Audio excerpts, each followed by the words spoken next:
اندرون شہر ملتان میں کچھ محلے ایسے ہیں جن کا نام صرف جگہوں کی نشاندہی نہیں کرتا بلکہ صدیوں پرانی تاریخ کو بھی اپنے اندر سنبھالے رکھتا ہے۔ انہی تاریخی محلوں میں ایک نام ہے سوتری وٹ، ایک ایسا محلہ جہاں کبھی کاریگروں کے ہاتھ رسیاں اور چارپائیوں کا سوت تیار کرتے تھے اور جن کے ہنر نے اس بستی کو اپنی ایک الگ پہچان بنا دی۔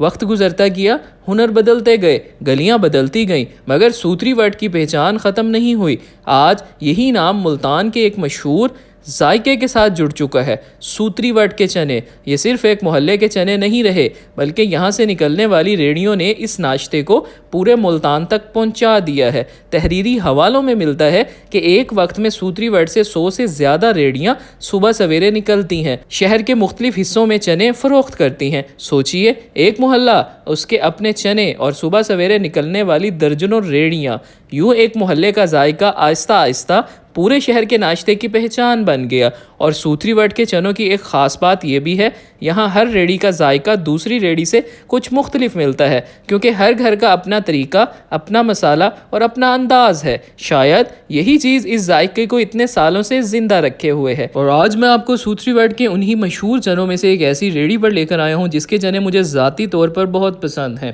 میں اکثر ناشتے میں یہاں سے چنے لیتا ہوں، اور اگر آپ اس ٹیسٹ کو، اس مخصوص ناشتے کو اس مخصوص ریڑھی سے آزمانا چاہتے ہیں تو آپ کو آنا ہوگا گلستان چوک، جوہر ریواڑی سویٹس کے بالکل سامنے، معصوم شاہ روڈ، ملتان۔ اگلی بار جب آپ ملتان میں کسی سبز ریڑھی پر گرم گرم چنے دیکھیں تو صرف یہ نہ سوچیں کہ یہ ایک عام ناشتے کی ریڑھی ہے، بلکہ اس ایک چنے کی پلیٹ کے پیچھے ملتان کے ایک پورے محلے کی برسوں پرانی کہانی کھڑی ہے۔ یہ ہے سوتری وٹ، اور یہ ہے ملتان کے مشہور سوتری وٹ والے چنے۔